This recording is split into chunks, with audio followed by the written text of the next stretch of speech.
Good morning मेरे भाई, good morning to everyone. अच्छा लग रहा है आज बहुत दिनों के बाद सब लोगों को देखकर। नहीं तो ऐसे गायब हुए थे सब लोग कि मैं क्या बताऊं।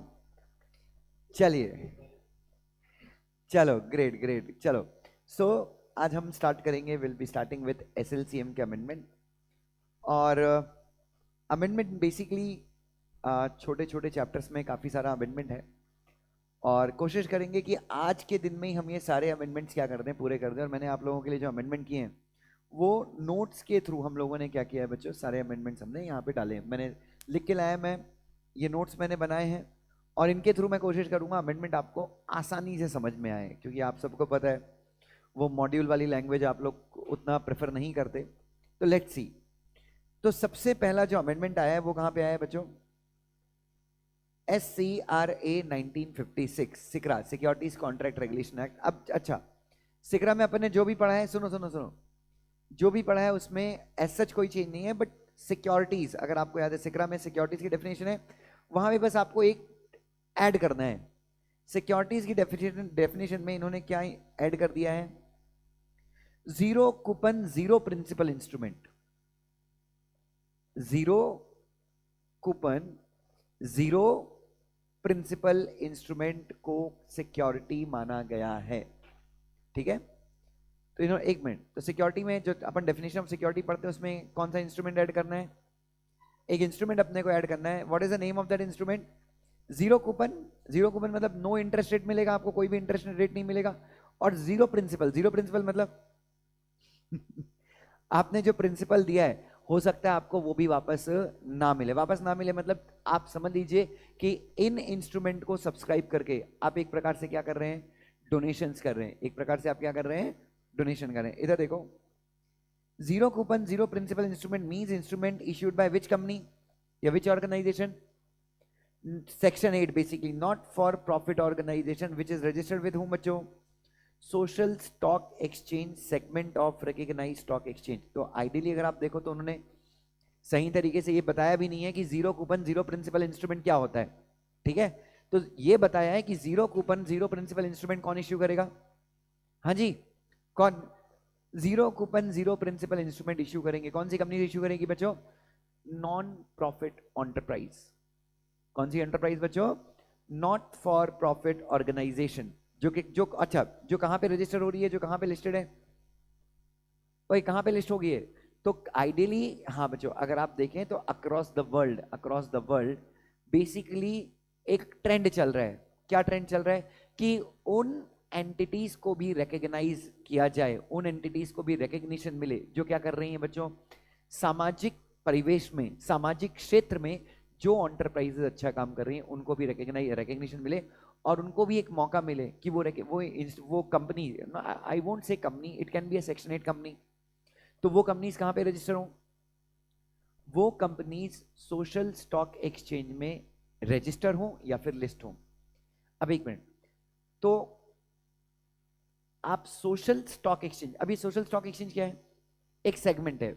जैसे आपको पता है बॉम्बे स्टॉक एक्सचेंज और नेशनल स्टॉक एक्सचेंज के अंदर अभी कौन से सेगमेंट अपन पढ़ते हैं? मेन, हम पढ़ते हैं मेन बोर्ड। क्या पढ़ते हैं अपन?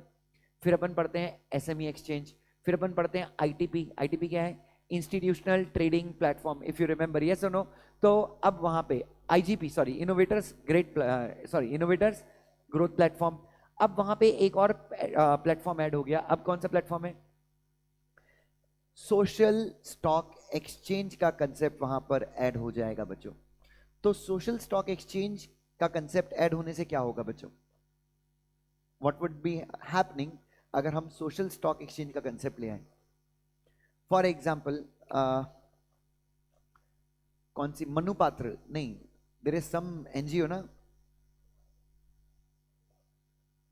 अरे देयर इज सम एनजीओ ना जो मिड डे मील सर्व करती है, बहुत फेमस है, महापात्र, क्या नाम है यार? अरे बहुत फेमस एनजीओ जिसके ऊपर डिस्कवरी ने डॉक्यूमेंट्री बनाया था। There is some NGO, anyway. So अब एक एनजीओ है, या फिर आप you can take some NGO, Tirupati Balaji trust मान लीजिए, तो it's an NGO, it's an, नहीं नहीं, तिरुपति बालाजी को हटा देते हैं अपन। अक्षय पात्र। अथर्व आया है कि भाई तू यहाँ पे आज? भाई कितना उदास कर दिया तूने मेरे को इतने दिन से नदारद रह के। चलिए अच्छा एक चीज तुम सब मेरे से प्रॉमिस करोगे, वीक में एक बार या 2 बार एवरीवन, क्योंकि मैंने देखा है ऐसे सेशंस में लेता हूं तो कोई ज्वाइन नहीं करता, वीक में कम से कम 2 बार, हाँ ज्योति मेरे ख्याल से ज्वाइन कर, मैं लास्ट टाइम भी लेता था, तो वीक में कम से कम 2 बार अपन सेशंस लेंगे और उस सेशन में ना सबको ये बताना है कि कौन कितनी पढ़ाई कर रहे हैं, किसके क्या टारगेट्स हैं। फिर आपको डाउट्स वगैरह आते तो मैं वहां पे बैठा रहूंगा, आपके साथ रहूंगा। तो बच्चों कम से कम ये सेशंस अटेंड करेंगे ना, तो क्या होता है ना, कई बार आपको ऐसा लगता है कि यार मेरी पढ़ाई बहुत है, तो आइडियली आप दूसरे लोगों को देखेंगे तो वो अपने आप में क्या मिलता है, मोटिवेशन मिलता है बच्चों। तो मैं चाहता हूं, क्योंकि अपनी क्लास में ऐसे बच्चे हैं जो लिंक्डइन पर हैं, इंस्टाग्राम पे नहीं है, तो मतलब ऐसे स्टूडेंट्स हैं जो आपको क्या कर सकते हैं, एनकरेज कर सकते हैं। तो आप प्लीज, और सब लोग जेन्युइनली अपना परफॉर्मेंस बताइए। लाइक दिया कैन से सर मैंने 10 घंटे की पढ़ाई कर रही हूँ और मैंने पिछले वीक में इतने इतने, और जो भी आप कंप्लीट करते हो ना, आप पूरा डेटा मेंटेन रखो। जैसे फॉर एग्जांपल मंडे आज है, ट्यूसडे आपने 11 घंटे पढ़ाई की, आप लिखो 11 घंटे में आपने क्या क्या कवर किया। सो आप ना अपने आप से कॉम्पीट करोगे, आप देखोगे आज के, और रोज कसम खा लो कि रोज मैं उस डायरी में क्या मारूंगा, एंट्री मारूंगा या मारूंगी। और जिस दिन नहीं पढ़ाई होती उस दिन भी लिखना, क्योंकि नेक्स्ट डे जब आप देखोगे तो वो आपके ऊपर प्रेशर क्रिएट करेगा। तो do this on regular basis बच्चों, ये प्रैक्टिस आपको रेगुलर बेसिस पे करनी है। एनीवे, तो अक्षय पात्रा की बात हो रही थी बच्चों। So Akshaya Patra is an NGO. अब अक्षय पात्रा क्या करेगी, अपने आप को लिस्ट करवाएगी। कहां पे लिस्ट करवाएगी? अच्छा अब देखो, सोशल स्टॉक एक्सचेंज में या तो आप अपने आप को लिस्ट करवा सकते हो या फिर आप अपने आप को रजिस्टर करवा सकते हो। रजिस्टर कराना मतलब आप सोशल स्टॉक एक्सचेंज में रजिस्टर हो जाओगे, बट आप वहां से फंड रेज नहीं करोगे। क्या रेज नहीं करोगे? तो आप क्यों करोगे ऐसा? आपको रिकग्निशन मिलेगा पैन इंडिया बेसिस पे। अब मान लो मुकेश अंबानी को डोनेट करना है, लिस्टेड कंपनी है मुकेश अंबानी की, ही वांट्स टू डोनेट, तो वो कैसे डोनेट कर सकता है? क्या खरीद लेगा? Zero coupon zero principal instrument. कहने का मतलब क्या है? 10 करोड़ के हमने zero coupon zero principal instrument खरीद लिए, मतलब ना हमको इंटरेस्ट मिलेगा और हमारा मतलब, देखिए प्राइमा फेसी तो मुझे यही लग रहा है, अभी वो और क्लैरिफिकेशन देंगे, बट जीरो प्रिंसिपल मतलब आपका प्रिंसिपल ही वापस नहीं मिलेगा। आपने आइडियली डोनेट किया है, आइडियली क्या किया है, लेकिन लेकिन लेकिन लेकिन मुकेश अंबानी ने क्या खरीदा है? जेडपी इंस्ट्रूमेंट खरीदा है। तो Mukesh Ambani will get some rights, Mukesh Ambani will get some, कहां पे? अक्षय पात्रा एनजीओ में Mukesh Ambani will get some rights. Are you getting my point? अब कौन से राइट्स मिलेंगे, क्या होगा, तो ये सब सभी क्या करेगी, स्पेसिफाई करेगी। बट हमने ये कंसेप्ट क्या कर दिया है, इंट्रोड्यूस कर दिया है। ठीक है, म्यूचुअल फंड्स डोनेट करेंगे यहाँ पे, कौन डोनेट करेगा बच्चों? तो एक मिनट, तो मैं बोल रहा हूं कि दो तरह की सोशल एंटरप्राइजेस, दो तरह की सोशल एंटरप्राइजेस यहां पर क्या होंगी, लिस्ट होंगी। नंबर 1, सॉरी रजिस्टर होंगी। पहला, जो सोशल स्टॉक एक्सचेंज पे लिस्ट होंगी और फंड रेस करेंगी, मतलब अपनी सिक्योरिटीज इश्यू करेंगी। दूसरा, जो सिर्फ एक रिकग्निशन के लिए क्या हो जाएंगी, जो सिर्फ एक रिकग्निशन के लिए रजिस्टर हो जाएंगी, बट यहां से कोई भी फंड रेज नहीं करेंगी। क्या नहीं से इंडिया में एक नई क्रांति आएगी बच्चों। यूएस वगैरह में ऑलरेडी है, यूएस में तो इंडेक्स चलता है, कौन सा? Social index. कहने का मतलब क्या है, इस इंडेक्स में कौन सी कंपनीज होती हैं? सोशल एंटरप्राइजेस होती हैं बच्चों, मतलब सोशल, और उनका पूरा परफॉर्मेंस को ट्रैक किया जाता है कि साल भर में उन्होंने परफॉर्म। अच्छा, और इन कंपनीज का जो भी इन जो इंस्ट्रूमेंट है उनके प्राइजेस वगैरह जो भी हैं, कैसे बढ़ेंगे? इनका सोशल इंपैक्ट जितना अच्छा होगा। What is social impact? आप यस, आप अगर कोई प्रोजेक्ट एग्जीक्यूट करते हो, अपन ने ये इंपैक्ट असेसमेंट करके यहां पे भी पढ़ा था, आप अगर कोई प्रोजेक्ट एग्जीक्यूट कर रहे हो, सोशल प्रोजेक्ट, फॉर एग्जांपल मैं एक अनाथ आश्रम चला रहा हूं, सो उस अनाथ आश्रम का समाज के ऊपर क्या इंपैक्ट पड़ रहा है, तो इंपैक्ट असेसमेंट होगा और इंपैक्ट असेसमेंट का ऑडिट भी होगा। अगर याद है वहां पे था, सीएसआर में था, इंपैक्ट असेसमेंट का ऑडिट भी होना चाहिए। सो ये सारे प्रोविजंस हमने यहां पर इंट्रोड्यूस किए हैं।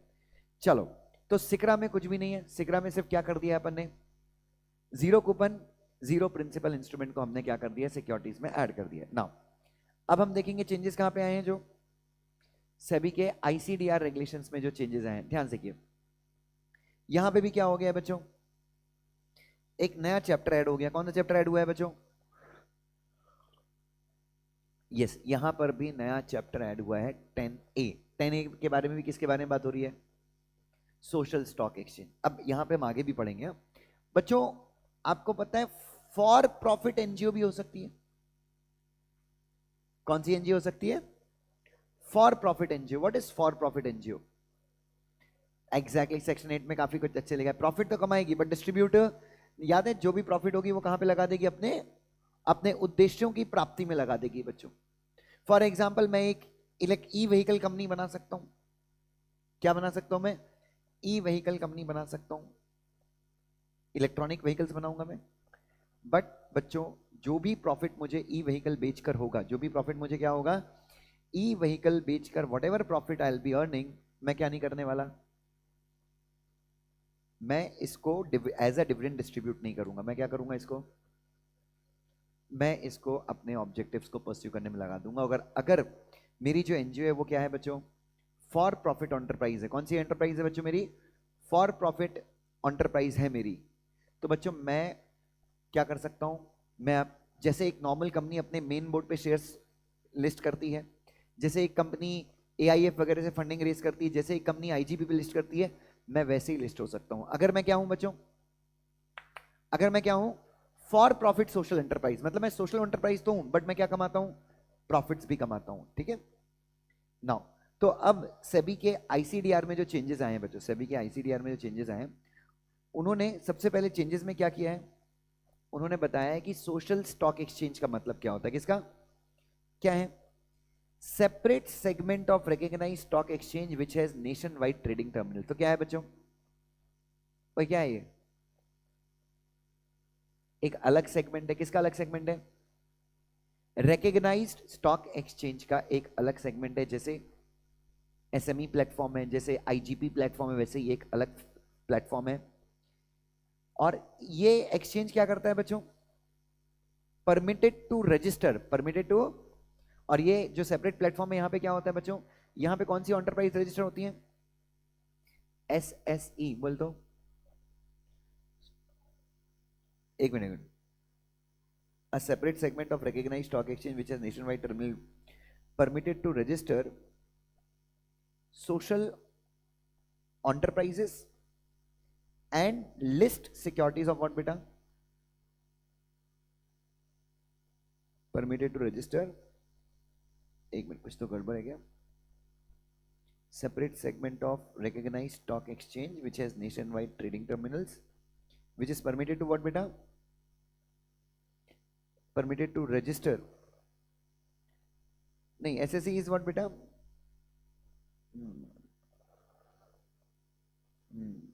Permitted to register social enterprise and और list the securities of NPO, या फिर आप सोशल एंटरप्राइज के बदले एनपीओ भी लिख सकते हैं। मतलब क्या करता है ये? दोनों चीजें। नहीं नहीं देखो, तो यहां पे परमिटेड टू रजिस्टर, तो सोशल स्टॉक एक्सचेंज क्या करता है? या तो रजिस्टर करेगा, मैंने बताया था, या तो क्या करेगा, या फिर रजिस्टर भी करेगा और सिक्योरिटीज को लिस्ट भी करेगा। मैंने बताया था कि अगर आप चाहो तो सिर्फ क्या कर सकते हो यहां पे, अगर आप चाहो तो यहां पे सिर्फ क्या हो जाओ, रजिस्टर हो जाओ, आपको लिस्ट करने की जरूरत नहीं है। नाउ उसके बाद चैप्टर 10A किसके ऊपर एप्लीकेबल होगा? चैप्टर 10A क्या है? सोशल स्टॉक एक्सचेंज के बारे में। तो किसके ऊपर एप्लीकेबल होगा? सबसे पहला एनपीओ, जो क्या करना चाहती है? सिर्फ रजिस्टर करना चाहती है। सिर्फ क्या करना चाहती है? हाँ, मैं जैन हूं, मैं अपने चिकन खाने वाले दोस्त के साथ जाऊंगा जरूर, बट मैं चिकन खाऊंगा नहीं। कहने का मतलब क्या है? मैं सिर्फ सोशल स्टॉक एक्सचेंज में क्या करूंगा? अपने आप को रजिस्टर करूंगा। मैं सिर्फ क्या करूंगा? सोशल स्टॉक एक्सचेंज में अपने आप को रजिस्टर करूंगा। दूसरा एनपीओ, जो क्या करेगा? मैं जैन हूं, मैं आपके साथ जाऊंगा भी और मैं चिकन भी खाऊंगा।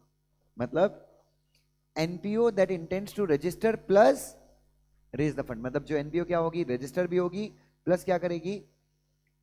फंड भी रेज करेगी। और तीसरी कौन सी एंटरप्राइज है?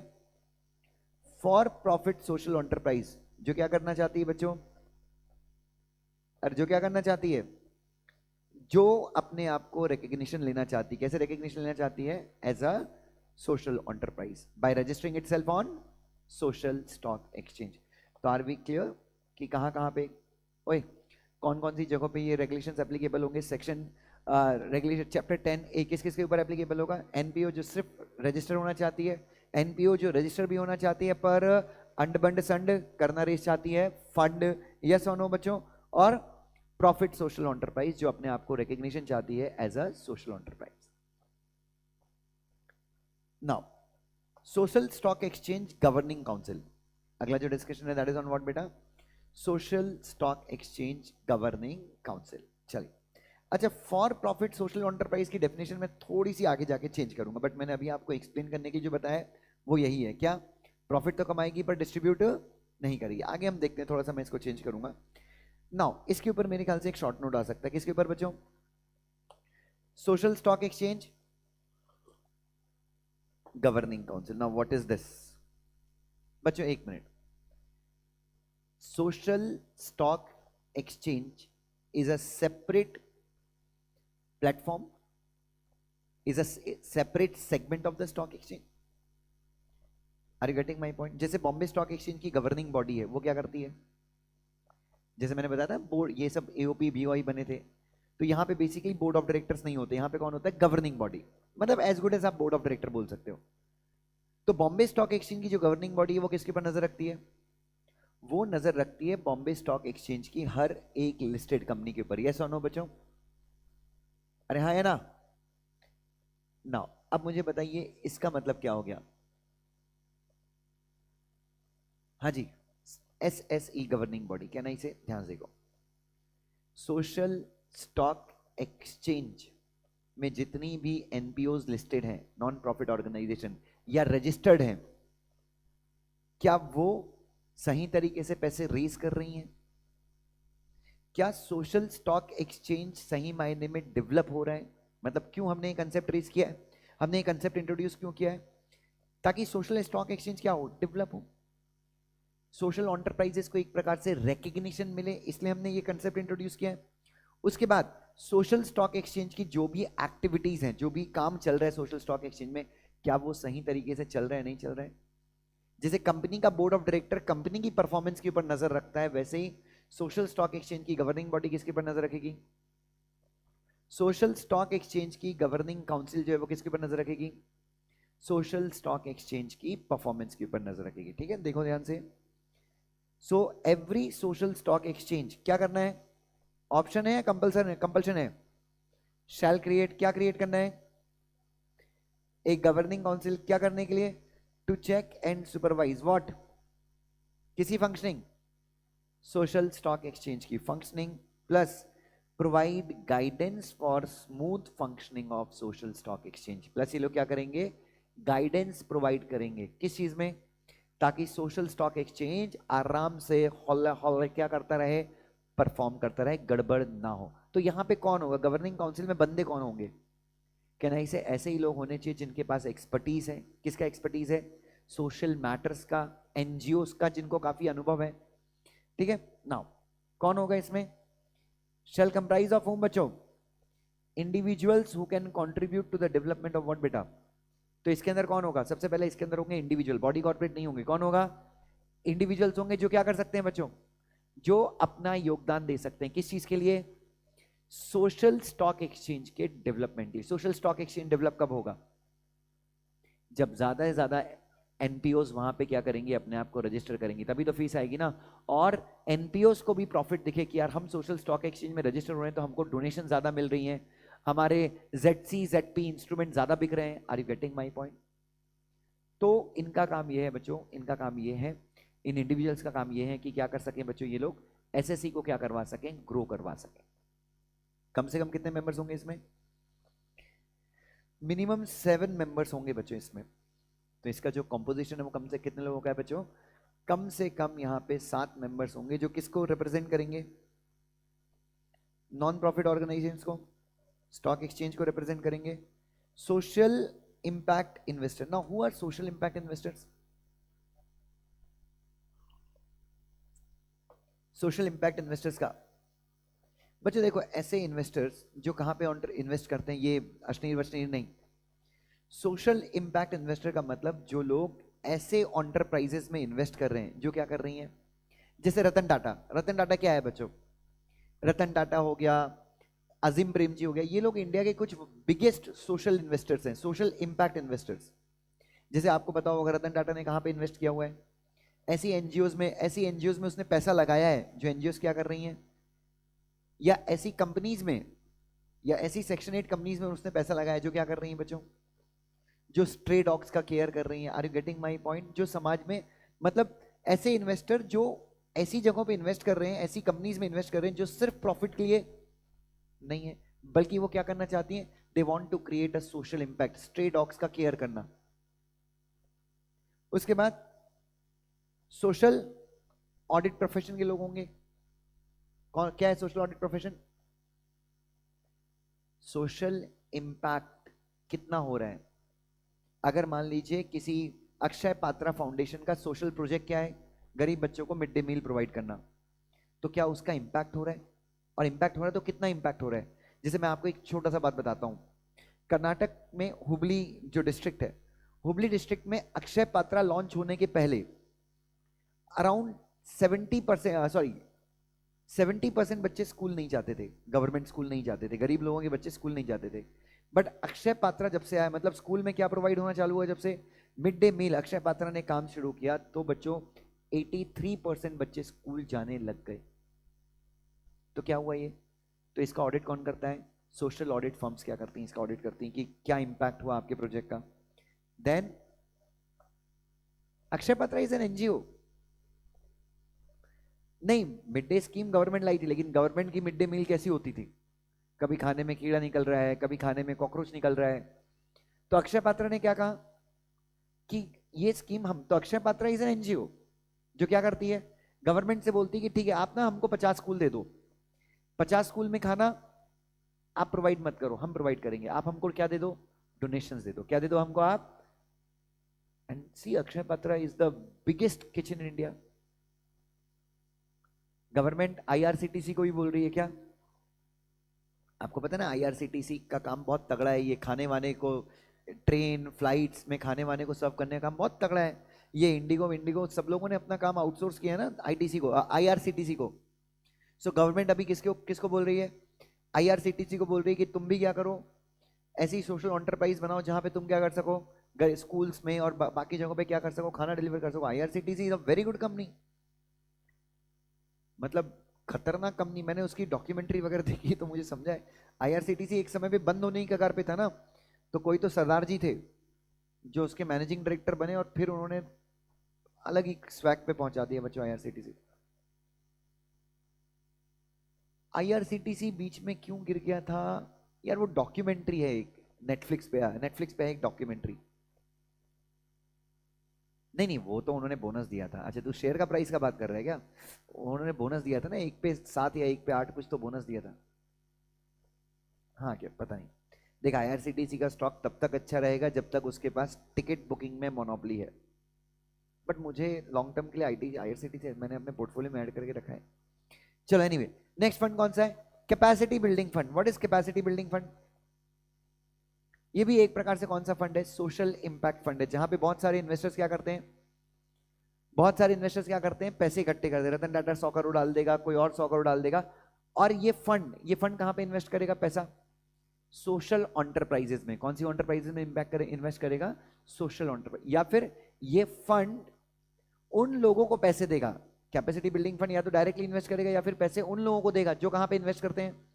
सोशल एंटरप्राइजेस में इन्वेस्ट करते हैं बच्चों। तो 7 मेंबर होंगे जो लोग इस इंडस्ट्री को क्या करते हैं बच्चों? रिप्रेजेंट करते हैं। तो इस प्रकार से क्या बन जाएगी बच्चों? वही इस प्रकार से क्या बन जाएगी? सोशल स्टॉक एक्सचेंज की गवर्निंग काउंसिल बन जाएगी। नाउ नेक्स्ट क्या है बच्चों? when an entity will be recognized as social, यार एक मिनट, एस ऐसी ऐसी मतलब सोशल एंटरप्राइज, कब एक एंटिटी को सोशल एंटरप्राइज का रिकग्निशन मिलेगा? क्या है बच्चों कंडीशन? क्या है आपको ये बताना है, क्या बताना है? You have to establish primacy of social intent.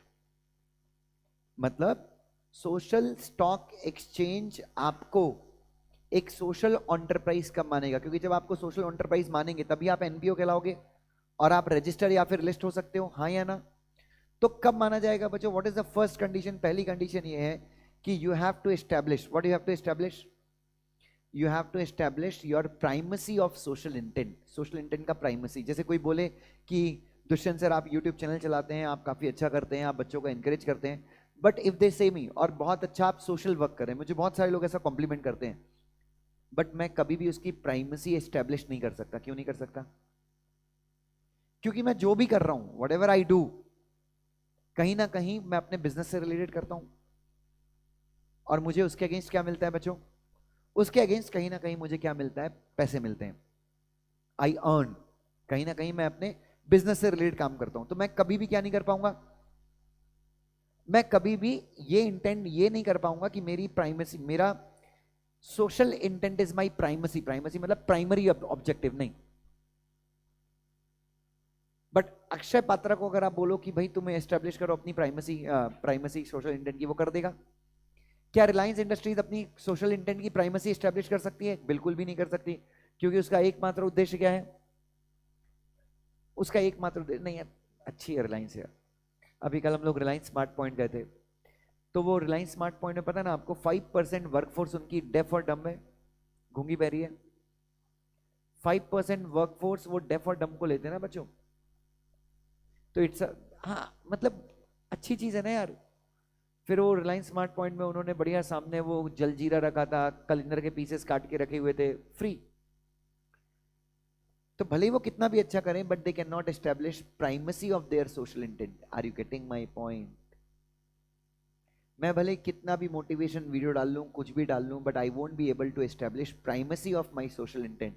Primacy of social intent का मतलब आपका सबसे प्रथम उद्देश्य, प्राइमरी उद्देश्य आपका क्या है? सोशल इंटेंट को प्रमोट करना। देखो क्या है, for establishing primacy of social intent it shall be involve in at least one of the activities. आपको कम से कम एक एक्टिविटीज में प्राइमरली मतलब प्रथम उद्देश्य आपका इन सब में से रिलेटेड कोई एक एक्टिविटी होनी चाहिए। पहला, आप किस लिए काम कर रहे हैं? अक्षय पात्रा किस लिए काम कर रहे हैं? इरेडिकेटिंग, खत्म करना हंगर, पॉवर्टी खत्म करना। Then you have to fight malnutrition. क्या होता है मैल न्यूट्रिशन? कुपोषित। इनइक्वालिटी, कई लोग इनइक्वालिटी को, जेंडर इनइक्वालिटी को खत्म करने के लिए लगे हुए हैं। Promoting health care including mental health care. अगर आप किसको प्रमोट कर रहे हो? Health care. और हेल्थ केयर में भी कई लोग किसको प्रमोट कर रहे हैं? डिप्रेशन से कैसे लड़ना है कई लोग, एग्जैक्टली उसके बाद क्या है बच्चों? Sanitation, self drinking water. गांव वगैरह में आप नालियां बना रहे हैं, सॉरी सेफ ड्रिंकिंग वाटर, पानी पीने का साफ पानी आप प्रोवाइड करवा रहे हैं गांव वगैरह में। Promoting education, protection of what बेटा? National heritage and culture. Garba festival वगैरह आप ऑर्गेनाइज करवा रहे हैं। आप जिन बच्चों को दिवाली में फटाके फोड़ने के लिए नहीं है, आप उनको फटाके फोड़वा रहे हैं। ये सोनो बच्चों क्या है? क्यों कर रहे हो आप ये? कल्चर, नेशनल हेरिटेज, राष्ट्रीय विरासत और कल्चर को आप प्रमोट कर रहे हो। Employability and livelihood. Employability and livelihood मतलब आपको पता है ना, कई माइक्रो फाइनेंस इंस्टीट्यूशन होती हैं जो जो यस एनबीएफसी होती हैं, बट दे आर फॉर, वो एज एन एनजीओ काम करती हैं। गांव के लोगों को क्या करती हैं? वो ना के बराबर रेट ऑफ इंटरेस्ट पे लोन देती हैं ताकि उनका सेल्फ एम्प्लॉयमेंट कैपेसिटी बढ़े। तो ये सारे जगहों पे अगर आप ये सारे में से कोई भी एक ऑब्जेक्टिव आप कैसे कर रहे हो? प्राइमरली कर रहे हो, तो you would be recognized as what बेटा? Social enterprise. Is everyone with me? चलो नेक्स्ट क्या है बच्चों? नेक्स्ट इज व्हाट बेटा? Registration on NPO. किसके साथ? किसके साथ रजिस्टर करवाना है? सोशल स्टॉक एक्सचेंज के साथ आप कैसे रजिस्टर करवाएंगे? सो बच्चों, बिफोर रेजिंग फंड्स आपको किसके साथ रजिस्टर करना है अपने आप को? एसएससी के साथ रजिस्टर करना है। लेकिन जरूरी है क्या फंड ही रेज करें?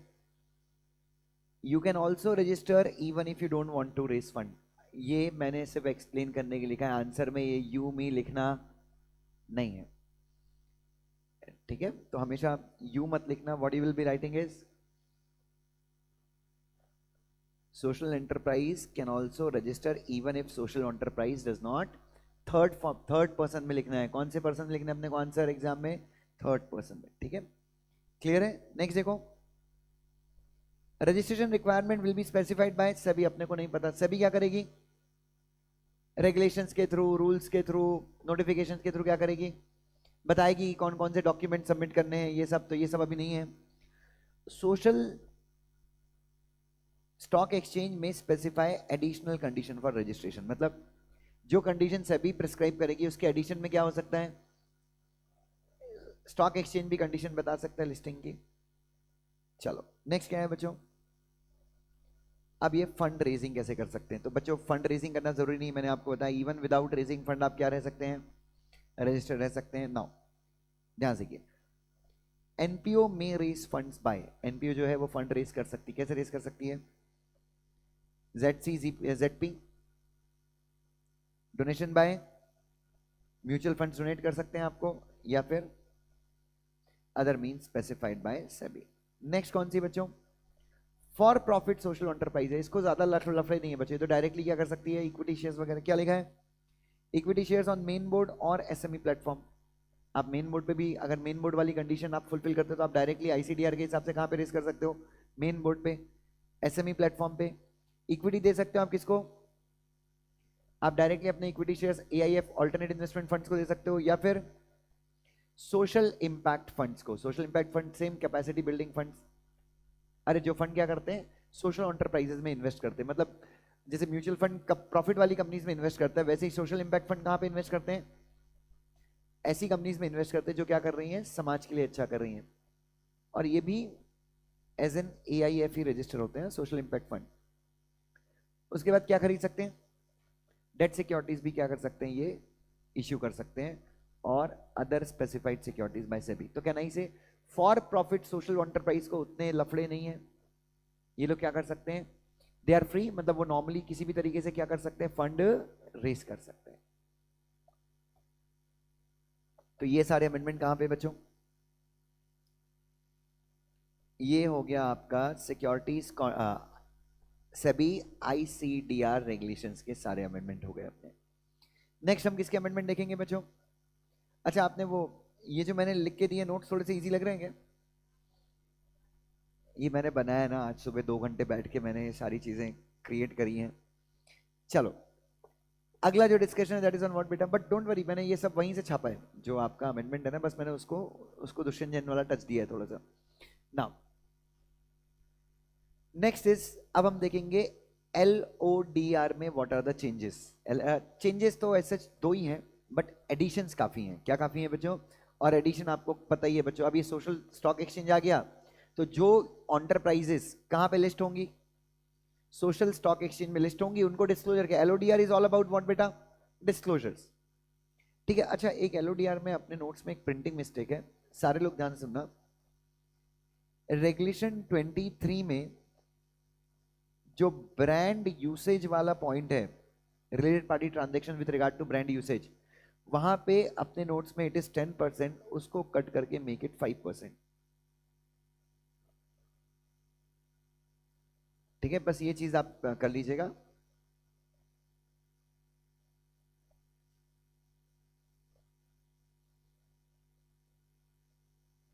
ऐसे तो नहीं मिलेगा, वो 10 जगह पे रेगुलेशन 23 रिलेटेड पार्टी ट्रांजैक्शंस में देखना। हाँ हाँ वही, उसके बदले 5% करना। अरे वो रिलेटेड पार्टी को पैसे देते ना,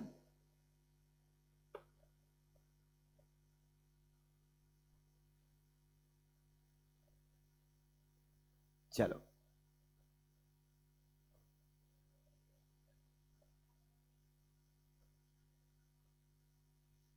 चलो इधर देखो सारे लोग, जल्दी से आ जाइए,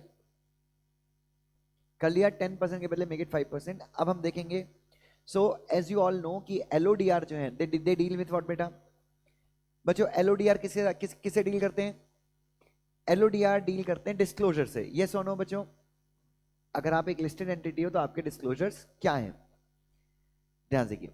तो डिस्क्लोजर्स बाय किसके द्वारा, फॉर प्रॉफिट सोशल एंटरप्राइज, कौन सी एंटरप्राइज बच्चों? For profit social enterprise. और दूसरा not for profit social enterprise, मैंने एसएससी गलत लिखा है, it is just social enterprise. इधर देखो, so for profit social enterprise जिनकी क्या लिस्टेड है बच्चों?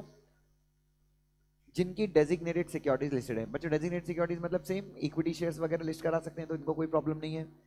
इनको क्या डिस्क्लोजर, इनको डिस्क्लोजर कैसा करना है बच्चों? कुछ नहीं, आपने जैसा लिस्ट करवाया आप वैसा डिस्क्लोजर कीजिए। मतलब जो नॉर्मल कंपनी डिस्क्लोजर करती हैं, अगर आप फॉर प्रॉफिट सोशल एंटरप्राइज और आपने एसएमई प्लेटफॉर्म पे लिस्टिंग करवाई है अपने इक्विटी शेयर की, तो जैसा एसएमई डिस्क्लोजर देती है आपको वैसे डिस्क्लोजर देना है। आपने मेन बोर्ड पे लिस्ट करवाए हैं, तो जैसा मेन बोर्ड की कंपनी लिस्ट डिस्क्लोजर देती है आपको वैसा डिस्क्लोजर देना है। अगर आप क्या है, not for profit social enterprise है, तो आपको डिस्क्लोजर कैसा देना है? शैल make annual disclosure on matter specified by social stock exchange. आपको क्या करना है? ओए, अगर आप कौन सी एंटरप्राइज है, not for profit social enterprise है, तो आपको क्या करना है? आपको एनुअल डिस्क्लोजर देना है। कौन से मैटर पे? जो सोशल स्टॉक एक्सचेंज आपको बताएगा उन मैटर्स पे आपको क्या देना है? डिस्क्लोजर देना है। डिस्क्लोजर कितने दिन के अंदर देना है? जब फाइनेंशियल ईयर खत्म होता है उसके 60 दिन के अंदर यू हैव टू। तो बच्चों कुछ क्या डिस्क्लोजर देना है, कुछ भी बताया नहीं है, नीचे थोड़ा सा क्लैरिफिकेशन देंगे नाउ। नेक्स्ट कौन सा डिस्क्लोजर है बच्चों?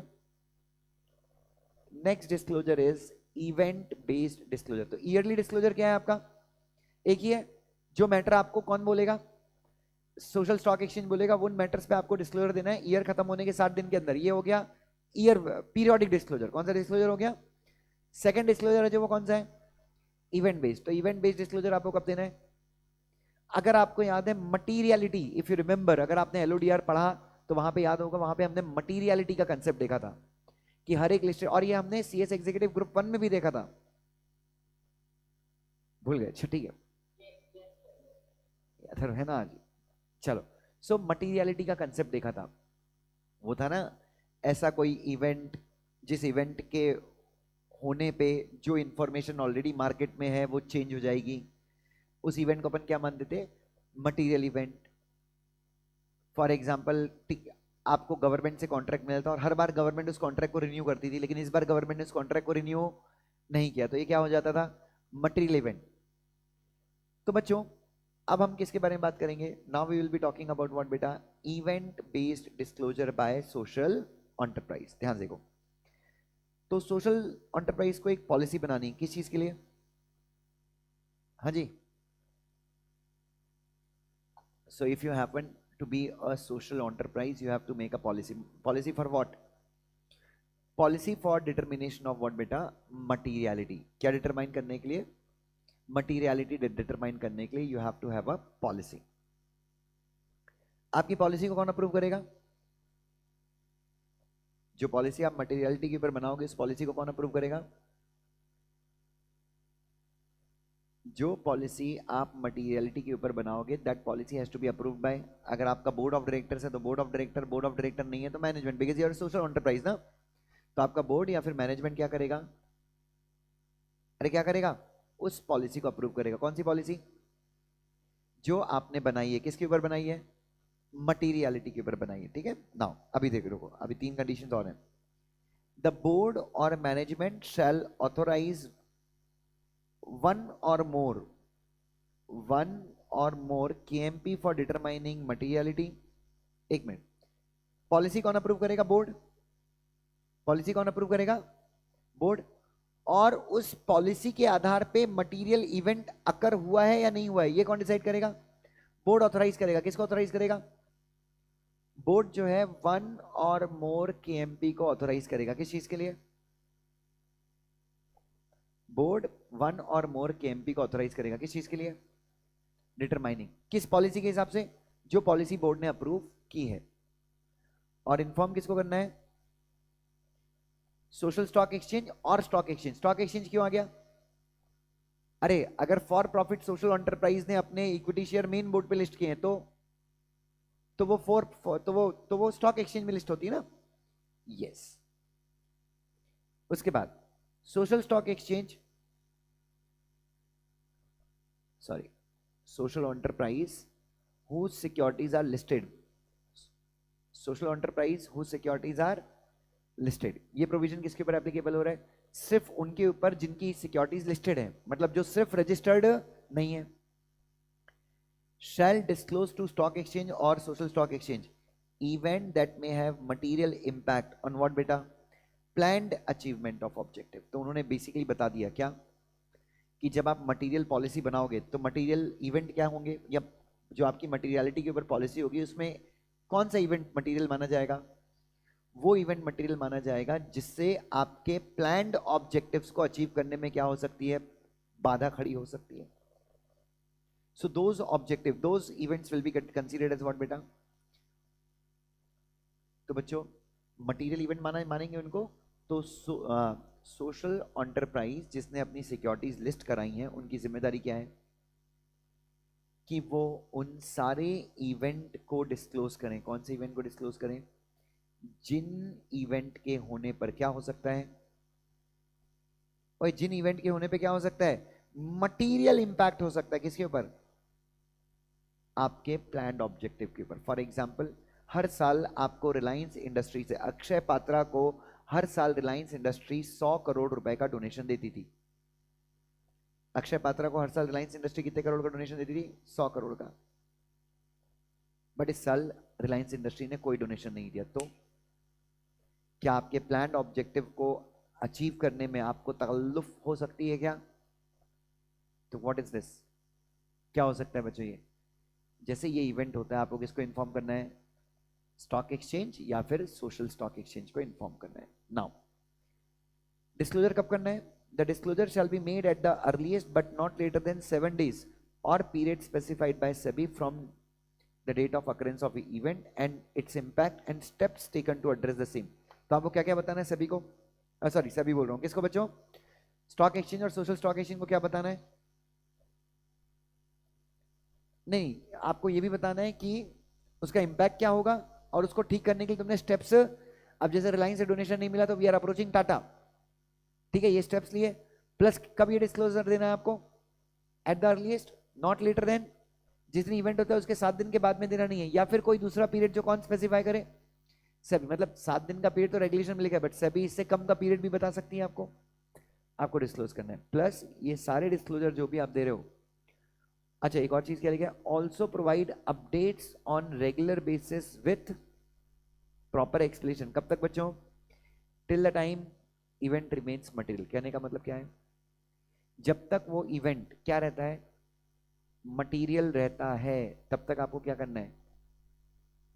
तब तक आपको रेगुलर बेसिस पे क्या देनी है? उस इवेंट की अपडेट्स देनी है। एग्जांपल सेम, अक्षय पात्रा से इस साल क्या नहीं आया, सॉरी रिलायंस इंडस्ट्री से क्या नहीं आया आपको?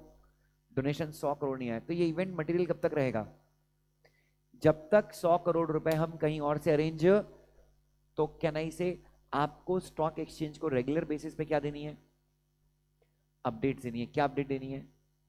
कि 100 करोड़ रुपए जो बचे हुए हैं उसका अरेंजमेंट तुम कहां से कर रहे हो। कब तक देनी है? जब तक ये इवेंट मटेरियल रहेगा, मतलब जब तक आप 100 करोड़ रुपए कहीं और से अरेंज नहीं कर लेते, या फिर आप अपने प्लान्स में ऑब्जेक्ट्स में आप चेंज नहीं कर लेते कि अब आपको 100 करोड़ की रिक्वायरमेंट ही नहीं है।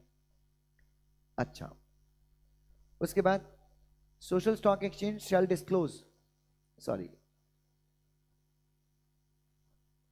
Social enterprise, social enterprise shall disclose on its website the disclosure and information given to home. बच्चों जो मटेरियल इवेंट्स की इंफॉर्मेशन आप किसको दे रहे हो?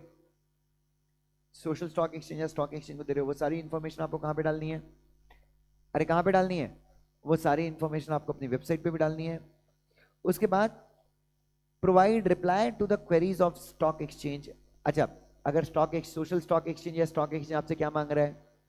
कोई क्लैरिफिकेशन मांगता है कि यार अक्षय पात्रा आपको रिलायंस से 100 करोड़ नहीं मिला, अब आप बताओ कहां से पैसा आएगा, आप अपने ऑब्जेक्ट को फुलफिल, जिन लोगों ने, जिन डोनर्स ने आपके यहाँ पे पैसा लगाया, आप उनको क्या जवाब दोगे? आप सोशल इंपैक्ट कैसे क्रिएट करोगे? ठीक है, तो आपको क्लैरिफिकेशन अगर आपसे मांगते हैं, स्टॉक एक्सचेंज या सोशल स्टॉक एक्सचेंज आपसे क्लैरिफिकेशन मांगता है तो आपको देना है। और स्टॉक एक्सचेंज और सोशल स्टॉक एक्सचेंज वो क्या करेगा? शैल डिसिमिनेट द क्लैरिफिकेशन, मतलब वो भी स्टॉक एक्सचेंज अपनी वेबसाइट पे डाल देगा और वो क्लैरिफिकेशन पब्लिक के साथ भी क्या करेगा? शेयर करेगा। तो ये हो गया बच्चों कौन सा? हो सकता है एग्जाम में directly they can ask a question on what बेटा? हो सकता है एग्जाम में वो डायरेक्टली क्वेश्चन पूछ ले किसके ऊपर? event based disclosure to be made by an NPO. They can ask a question. Now, disclosure by social enterprise in respect of what beta? Social impact. कहने का मतलब क्या है?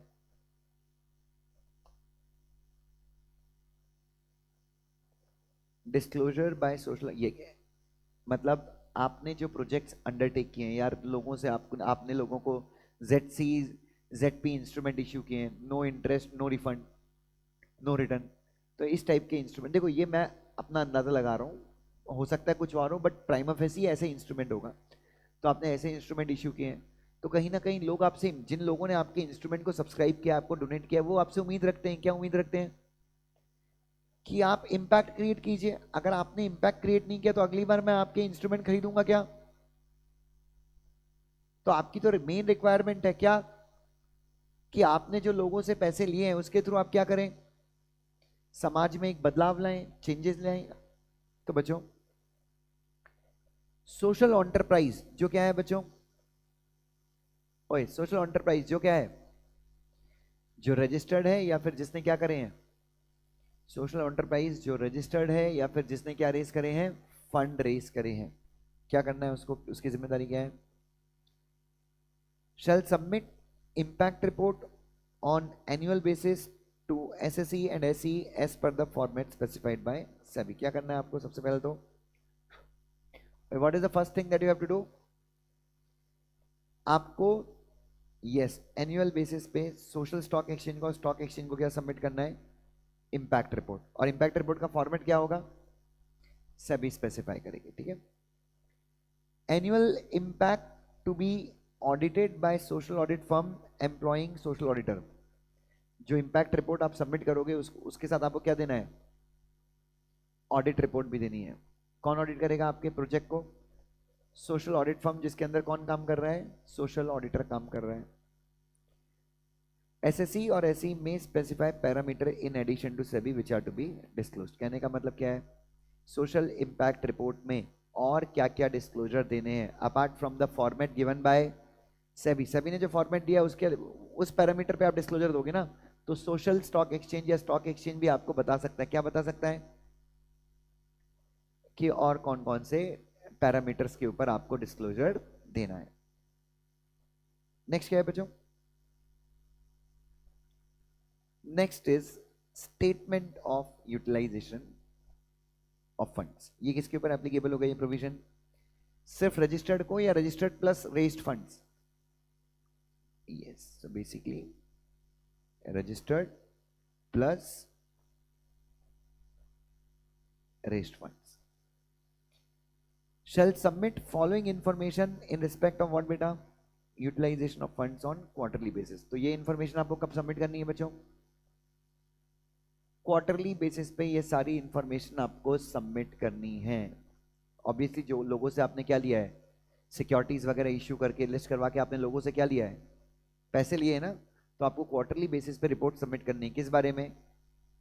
कितना यूज किया, उसका इंपैक्ट क्या हुआ। देखो ध्यान से, क्या बताना है आपको सबसे पहला? Category wise amount of money raised. Category wise amount of money raised मतलब कैटेगरी वाइज, कैटेगरी वाइज का मतलब आप समझ सकते हो प्रोजेक्ट वाइज। सोशल प्रोजेक्ट्स के लिए आपने कौन से सोशल प्रोजेक्ट के लिए आपने कितना अमाउंट रेज किया। दूसरा, कैटेगरी वाइज मनी यूटिलाइज मतलब किस प्रोजेक्ट के लिए आपने कितना पैसा यूज किया। बैलेंस अमाउंट रिमेनिंग अनयूटिलाइज मतलब कितना आपका बच गया जो आप यूज नहीं कर पाए उस क्वार्टर में। अगर आपको याद है वो कंपनी लॉ में तो बहुत डेंजर प्रोविजन था ना, याद है आपको? वो एक स्पेशल अकाउंट में ट्रांसफर करते थे, 2 साल तक कुछ रहता था ना। अब इधर देखो, अब आपका कुछ पैसा बच गया, प्रोजेक्ट के लिए आपने रेस किया था 10 करोड़, आपने खर्च किया 8 करोड़, कितना बच गया आपका? 2 करोड़ अभी भी आपका खर्च करना बाकी है। तो it shall be capped in separate account and not merged with home बच्चों, और इसको आपको अदर फंड्स के साथ मर्ज नहीं करना है। और ये सारे डिस्क्लोजर आपको क्वार्टरली बेसिस पे देने हैं। ओए बच्चों, ये सारे डिस्क्लोजर आपको कब तक देने हैं? क्वार्टरली बेसिस पे देने हैं। कब तक? Information to be given till the time issue proceeds have been. और ये सारी जानकारी आपको कब तक देनी है? अरे कब तक देनी है ये? क्वार्टरली बेसिस पे। जब तक आपने 10 करोड़ का अगर प्रोजेक्ट था, 10 करोड़ आपने रेस किया था प्रोजेक्ट के लिए, जब तक आप क्या ना कर लें, जब तक आप पूरा 10 करोड़ यूज ना कर लें। अच्छा, 10 करोड़ का प्रोजेक्ट था बट आपने 5 करोड़ ही रेस किया है पब्लिक से, 5 करोड़ आपने इधर उधर से डोनेशन लेके किया है, तो 5 करोड़ जितना अमाउंट आपने रेस किया है सोशल स्टॉक एक्सचेंज के थ्रू, आपने जितना अमाउंट रेस किया है, जब तक वो पूरा अमाउंट आप यूज ना कर लें तब तक आपको डिस्क्लोजर्स देने पड़ेंगे। ठीक है नाउ, तो ये हो गया बच्चों। ये जो बेसिकली डिस्क्लोजर थे, ये कहां तक थे? तो ये सोशल स्टॉक एक्सचेंज से रिलेटेड डिस्क्लोजर थे। नाउ अब अगर आप देखो तो regulation 25 dealing with obligation of independent director, sub regulation 2A has been inserted which provide. कौन से रेगुलेशन बच्चों? रेगुलेशन नंबर 25 जो किससे डील करता है बच्चों? यस, जो डील करता है इंडिपेंडेंट डायरेक्टर के ऑब्लिगेशन से, उसमें नया रेगुलेशन ऐड किया उन्होंने। कौन सा? अरे कौन सा? 2A। क्या बोल रहे हैं देखो ध्यान से। अच्छा एक चीज बताओ, इंडिपेंडेंट डायरेक्टर को अगर सेकंड टर्म के लिए अपॉइंट करते हो तो क्या लगता है? ऐसा लगता है। Very nice. इंडिपेंडेंट डायरेक्टर को अगर अपन सेकंड टर्म के लिए अपॉइंट करते हैं तो स्पेशल रेजोल्यूशन पास करना है, हाँ या ना? यहां पे देखो, in case of reappointment of independent director, reappointment मतलब second term, special resolution could not be passed. अगर क्या पास नहीं कर पाए आप? अगर मान लीजिए बच्चों की आप स्पेशल रेजोल्यूशन पास, बट क्या पास हो गया? पास हो गया मतलब 75% मेजोरिटी आपको नहीं मिली, बट आपको क्या मिल गई? मेजोरिटी मिल गई, और पास हो गया। Plus vote cast in favour exceed the vote cast in against by public shareholders, then it will be considered that ID has been reappointed या independent directors have been reappointed। कहने का मतलब क्या है? मतलब दो कंडीशन। एक मिनट। अगर क्या पास नहीं होता, मान लो मीटिंग में टोटल 100 लोग थे, 100 में से 40 शेयर्स किसके पास थे? प्रमोटर के पास थे। 60 शेयर्स किसके पास थे? पब्लिक। तो मान लो मीटिंग में जितने लोग मौजूद थे, या मीटिंग में मान लो टोटल कितने वोट थे? 100 वोट थे। मैं वोटिंग से कंपेयर करता हूं, ठीक? कितने लोग थे वो हटा दो। 100 वोट थे मीटिंग में टोटल, 40 वोट किसके पास थे? और 60 वोट किसके पास थे? पब्लिक के पास। टोटल 51 वोट्स, सॉरी, हमने स्पेशल रेजोल्यूशन पास करने के लिए किया, तो 52 वोट्स फेवर में आए, 48 वोट अगेंस्ट में आए। तो मुझे बताइए, have we pass the special resolution? क्या हमने स्पेशल रेजोल्यूशन पास किया? नहीं। कौन सा रेजोल्यूशन पास हो गया लेकिन? अच्छा, इन 52 वोट्स में से, इन 52 वोट्स में से मान लो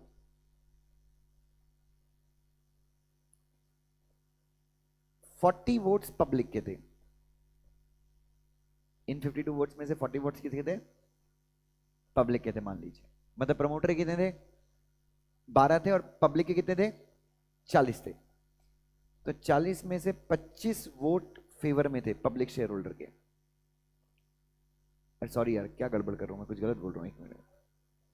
हाँ सॉरी सॉरी सॉरी सॉरी, नहीं नहीं नहीं, सॉरी सॉरी मैं तो इन 52 वोट्स में से प्रमोटर के कितने वोट थे? 12। और पब्लिक के कितने थे?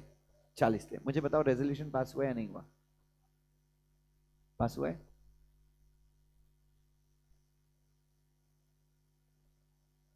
पक्का पास हुआ है। 48 अगेंस्ट में। हाँ यस, अब 48 में प्रमोटर के कितने बचे? 28 बचे। और पब्लिक के कितने हैं? 20 ना।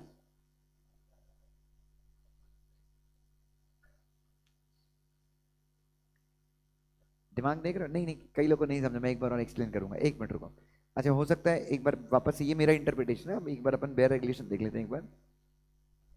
एक मिनट बेटा, एक मिनट हाँ। बिल्कुल सही किया interpretation, I am very sure कि अपना इंटरप्रिटेशन एकदम सही है। बट एक बार अपन बेयर रेगुलेशन देख लेते हैं।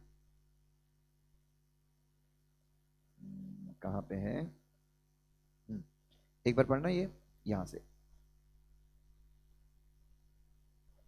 प्रोवाइडेड से पढ़ना, यहां तक पढ़ना, यहां तक पढ़ो, ये बस इतना भी काफी है। प्रोवाइडेड से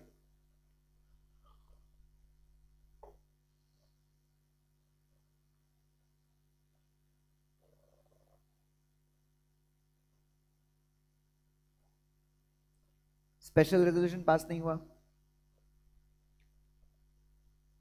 but the vote cast in favor of the resolution exceed the vote cast against the resolution plus the vote cast by public shareholder in favor of the resolution exceed the vote cast against। Correct है क्या? हाँ जी, अपना interpretation correct था क्या? एक बार देख लो वापस से सब लोग। ठीक है, चलो मैं वापस से एक बार एक्सप्लेन कर दूंगा, डोंट वरी। एक और एग्जांपल लेते हैं। मान लो मीटिंग में 200 शेयर होल्डर्स थे। कितने शेयर होल्डर थे? या 200 वोट्स वाले मेंबर मीटिंग में थे। फेवर में आए 105 वोट, अगेंस्ट में आए 95 वोट्स। ठीक है, इन 200 वोट में से 60 वोट किसके पास थे? 140 वोट किसके पास थे? 105 वोट में से 80 पब्लिक के वोट थे और 25 प्रमोटर के वोट थे। इन 95 वोट में से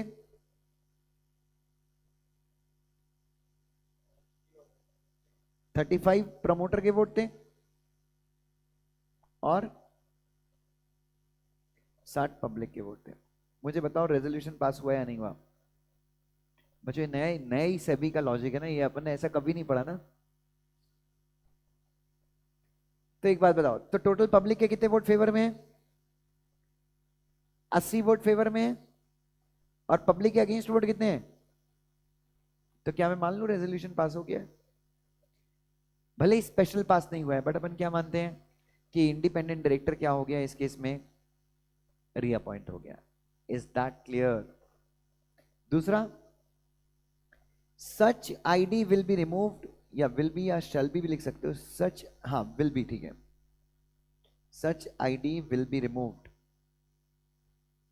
मतलब अब ये आईडी ऐसे अपॉइंट हो गया। अब आपको कंपनीज एक्ट में तो ये पता था कि स्पेशल रेजोल्यूशन के थ्रू जो आईडी अपॉइंट होता है उसको रिमूव भी करने के लिए एसआरई पास करना होता है। आई थिंक 169 में प्रोवाइजो है ये। तो अब यहां पे भी सेम चीज है कि जो आईडी इस प्रकार की वोटिंग से अपॉइंट हुआ था, जो आईडी कैसे अपॉइंट हुआ था? जो इंडिपेंडेंट डायरेक्टर इस प्रकार की वोटिंग से अपॉइंट हुआ था, अगर उसको रिमूव करना है तो वोटिंग कैसी होगी? Yes, will be removed only when मतलब सिर्फ यही तरीका है उसको रिमूव करना है। क्या? और is pass plus vote in favour by public share holder exceed the vote cast in against. Is everyone with me? Clear है सबको? चलिए बच्चों, सो आज के लिए बस इतना ही करेंगे। मेरे नोट्स यहीं तक के बने थे, बाकी का अपन एक लेक्चर और करेंगे। और कल, अभी मैं अमेंडमेंट बता देता हूं अपन ने कहां तक कर लिए हैं।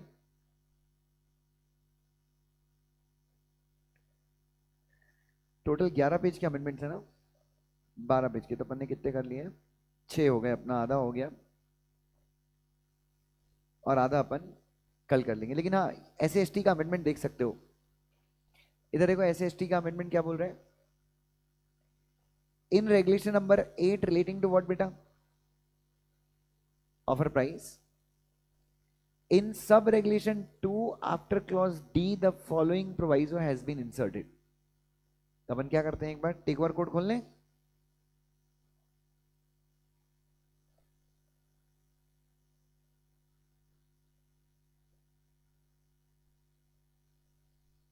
ये वेबसाइट अपन लेक्चर्स के दौरान रोज ही घूम के आते थे।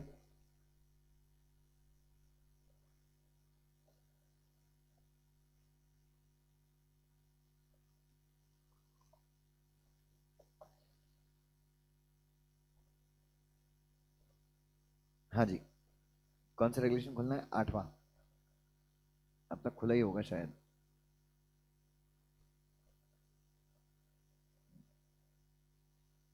अरे यहाँ पे डायरेक्टली अपने को करा हुआ मिलेगा, ये तो अमेंडेड ही है ना। हाँ इधर देखो, रेगुलेशन 8 के अंदर देखो, रेगुलेशन 8 देखो मैंने आपके सामने खोल दिया है। The open offer for acquiring shares under regulation 3, 4 और 5 और 6। 3, 4, 5, 6 क्या है? 3 mandatory open offer, 4 control, 5 indirect, 5A delisting. अच्छा 5A नहीं बोल रहा है वो, सिर्फ 5 बोल रहा है। एंड 6 इज वो voluntary open offer shall not be lower than the price determined in accordance with regulation 2 and 3 as the case may be। तो जो भी प्राइस आप फिक्स करोगे रेगुलेशन 2 और रेगुलेशन 2 में क्या था? If you remember 52 weeks, 26 week, last 60 days, याद है आपको? ओके अब इसमें डी वाला क्लॉज जो है, क्या है डी वाला क्लॉज? इफ यू रिमेंबर आपके नोट्स में भी खोल लीजिएगा। द वीवैप वो उसके लिए फ्रीक्वेंटली ट्रेडेड शेयर्स के लिए, किसके लिए बच्चों? द वीवैप वाला जो है 60 ट्रेडिंग डेज वाला है, उसके नीचे देखिए कौन सा पॉइंट ऐड हो गया है। Provided that the price determined as per clause D shall not apply in case of what बेटा? disinvestment of PSU by central government or state government as the case may be provided। अच्छा सिर्फ ये वाला regulation, अच्छा sorry, provided further that this proviso shall apply only in case of change of control in PSUs। कहने का मतलब क्या है? तो सिर्फ पॉइंट नंबर डी वाला कब एप्लीकेबल नहीं होगा? Last 60 trading days, last 60 days का ट्रेडिंग डेज का वीवैप कैलकुलेट करते हैं, फिर रिमेंबर, याद है ना आपको? और वीवैप जो स्टॉक एक्सचेंज की अपने को वेबसाइट से, स्टॉक एक्सचेंज की वेबसाइट से अपने को मिल जाता है कि किसी भी कंपनी के लास्ट 60 डेज का वीवैप क्या है। तो वो 26 वीक का प्राइस, 52 वीक्स का प्राइस, फिर वो ऐसा भी था ना लास्ट 26 वीक में उसने जो हाईएस्ट प्राइस पे एक्वायर किया वो, और वीवैप, वीवैप कितना? लास्ट 60 डेज का अपन वीवैप निकालते हैं। तो लास्ट 60 डेज का वीवैप कब निकालने की जरूरत नहीं है? अगर पीएसयू का कंट्रोल क्या हो रहा है? चेंज हो रहा है। मतलब कोई बंदा क्या कर रहा है? तो फॉर एग्जाम्पल अगर मुकेश अंबानी बोलता है कि मेरे को रिलायंस, मुझे LIC, या sorry not LIC, Mukesh Ambani अगर बोलता है कि मुझे पावर फाइनेंस का कॉर्पोरेशन गवर्नमेंट की कंपनी खरीदनी है, तो मुकेश अंबानी जो ओपन ऑफर लेके आएगा, क्या लेके आएगा? उसमें वो सिर्फ कौन से फैक्टर कंसीडर करेगा? A, B, C और E कंसीडर करेगा, लास्ट 60 डेज वाला कंसीडर नहीं होगा। ठीक है, तो वहां पे बस ये ऐड कर लीजिएगा ये पॉइंट। ई में भी है क्या? नहीं। हाँ और एक और जगह ऐड हुआ है,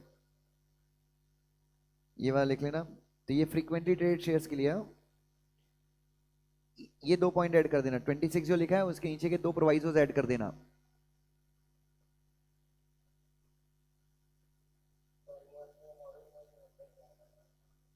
यार मॉड्यूल में नहीं होते अमेंडमेंट, अभी क्या सप्लीमेंट है वो, तो क्या मॉड्यूल तो पहले ही आ चुकी है ना। अभी वो नई मॉड्यूल जब लॉन्च करेंगे तो उसमें ये सब अमेंडमेंट आएंगे, बट वो कब लॉन्च करेंगे, तुम्हारे हाथ में कब आएगी, तू रोज वेबसाइट देखेगा। चलो ऐसा मत बोल भाई, अभी अपना लंबा सफर है बहुत। तुम लोग को CS बनाना है, फिर नौकरी लगवानी है, फिर शादी करवानी है, फिर तेरी बहू, तेरी बीवी को देना है आशीर्वाद, यस और नो। तो बहुत लंबा सफर है अपना यार, तेरे बच्चों को खिलाना है।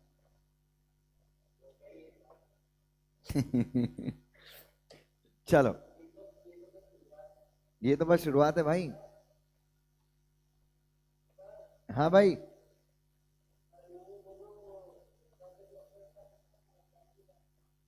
रुक जा, मैं अभी एक बार मैम को बोल लेता हूँ, तुरंत बोल लेता हूँ तुरंत। चलो नेक्स्ट देखो, एक मिनट, ये फ्रीक्वेंटली ट्रेड शेयर्स में हो गया। अब देखो उसके नीचे आ जाओ, indirect, in case of indirect acquisition of shares और वोटिंग राइट, जहां पे parameter referred to in sub regulation 2 are not met, मतलब ओए इनडायरेक्ट रेगुलेशन जहां पे रेगुलेशन 5 सब रेगुलेशन 2 के पैरामीटर्स मीट नहीं होते, मतलब indirect acquisition which are not deem direct acquisition. Indirect acquisition जो क्या नहीं है, डीम डायरेक्ट एक्विजिशन नहीं है। वहां पे भी देखो, वहां पे भी प्रोवाइजर्स आए सेम, किसके नीचे, वही वहां पे भी 60 ट्रेडिंग डेज के नीचे प्रोवाइजर डाल दो, ये सेम प्रोवाइजर डाल दो। Indirect acquisition which are not deem direct acquisition, उसके नीचे भी ये प्रोवाइजर डाल दियो। Indirect acquisition which are not deemed direct acquisition,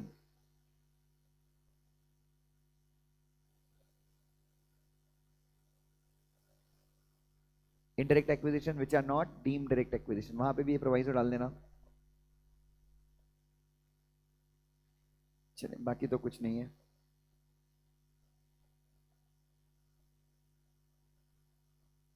चलो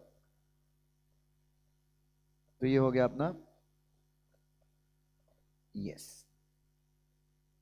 एक मिनट एक मिनट, एक रेगुलेशन 22 में भी है। In regulation 22, after the word cash and before the words of an amount, the word and symbol or providing shall be inserted। एक minute, हाँ regulation 22 में आ जाएंगे एक बार।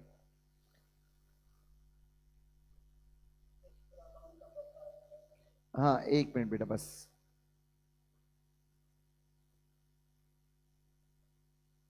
Twenty one 22 completion of acquisition देखो,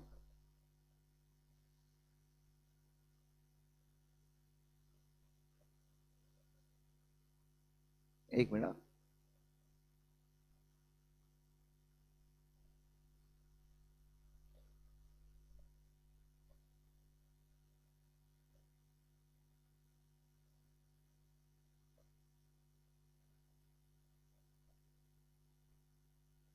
इधर देखो,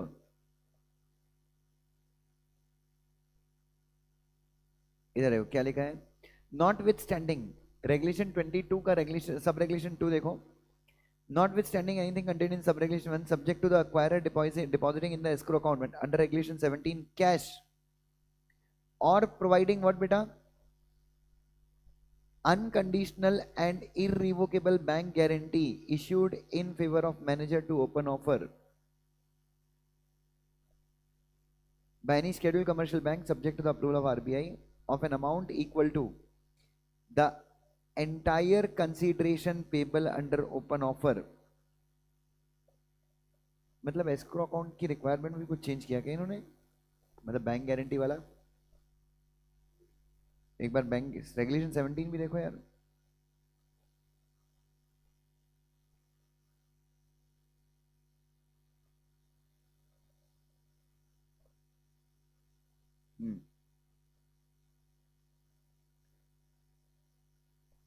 ये तो ठीक है, नहीं वहां पे तो कोई चेंज नहीं है, यहाँ पे भी सेम है रेगुलेशन 3 के अंदर, एस्क्रो अकाउंट में भी in the form of cash, bank guarantee, unconditional और इरिवोकेबल तो नहीं है, यहाँ पे तो कुछ भी नहीं है। तो आई डोंट थिंक सो 22 अपने काम का है या अपने सिलेबस में है।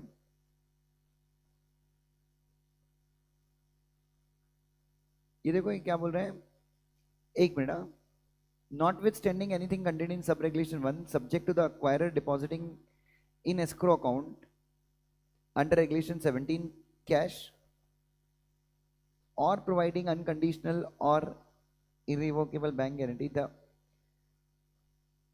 assuming full accept may after expiry of 21 days from the date of detailed public announcement act upon the agreement and the acquirer may complete the acquisition of share or as contemplated।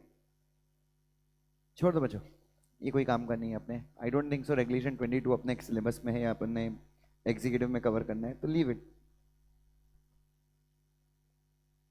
Regulation 22 वाला amendment अपने को देखने की जरूरत नहीं है। उसके बाद कल से जो अपन करेंगे, आई थिंक 1 घंटे का और लेक्चर लेंगे और अपन किसको खत्म करेंगे, इनसाइडर ट्रेडिंग के अंदर एक नया चैप्टर ऐड हुआ है म्यूचुअल फंड से रिलेटेड। किससे रिलेटेड बच्चों? म्यूचुअल फंड से रिलेटेड एक चैप्टर ऐड हुआ है। और उसके बाद थोड़ा बहुत जो एडिशन हुआ है वो कहाँ पे हुआ है, कोर्स में हुआ है। ठीक है, तो कल अपन उस चैप्टर को क्या करेंगे, कंप्लीट करेंगे। ठीक है, चलो बच्चों प्लीज पढ़ाई करना, विल मीट टुमारो, प्लीज अपना ध्यान रखना। और आप यस यस, और ये जो मेरे हैंड रिटन नोट्स हैं यार, ये भेजना तो मुश्किल होगा मेरे ख्याल से। ये पढ़ लोगे ना जो सप्लीमेंट से, उससे कोई दिक्कत नहीं ना? ये मैंने सप्लीमेंट को ही मैंने just I have broken into parts. हाँ, और इसका राइटिंग तो मेरे ही हैंड राइटिंग है, तो आपको समझते हैं डॉक्टर दुष्यंत बन जाता हूँ मैं लिखते समय। अबे भेज के कहाँ से, अच्छा स्क्रीनशॉट देखता हूँ मैं अगर हो सकता है। ठीक है,